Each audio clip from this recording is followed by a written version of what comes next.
Vote পরবর্তী হিংসায় ফের উত্তপ্ত হয়ে উঠল ভাঙড়। উত্তর কাশীপুর থানায় তৃণমূলের সঙ্গে সংঘর্ষে জড়িয়ে পড়ে আইএসএফ। স্থানীয় সূত্রে খবর, চন্দ্রীহাটে প্রথমে বচসায় জড়িয়ে পড়ে তৃণমূল আর আইএসএফ, তারপর শুরু হয় সংঘর্ষ।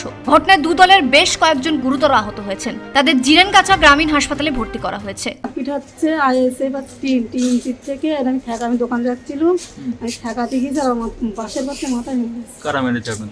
আইএসএফ এর লোকেরা। আপনারা কি করেন? আমি টিম করে কি কারণে মারলো? ওই পার্টি করে দল আপনারা তৃণমূল করে বলে মেরেছে? আমার ভাইরা টিম করে ভাইদের মার দিয়ে গেছিল, ওই আসার মেরে করে দিয়েছিল, আমি ঠেকাতে গিয়েছি আর আমার মেরেছে। আপনি ঠেকাতে গিয়ে আপনাকে মার খেতে হলো? কি দিয়ে মেরেছে আপনার? বাসের বাদ। কারা মেরেছে? আইএসএফ এর লোক। ভাঙড় বিধানসভার শানপুকুর অঞ্চলের চণ্ডীহাট গ্রাম, যেখানে আইএসএফ খুব শক্তিশালী, যেখানে আইএসএফ একাধিকবার ভোট পেয়েছে বেশি, সেই জায়গায় আমরা কোনো পরবর্তী হিংসা করতে চাই না, আর চাইও না। আমাদের বিধায়ক সাহেব বারবার বলেছেন, আমার দলের কেউ যদি ঝামেলা করে তাকে দলতে পরিষ্কার করায় বাদ দেওয়া হবে।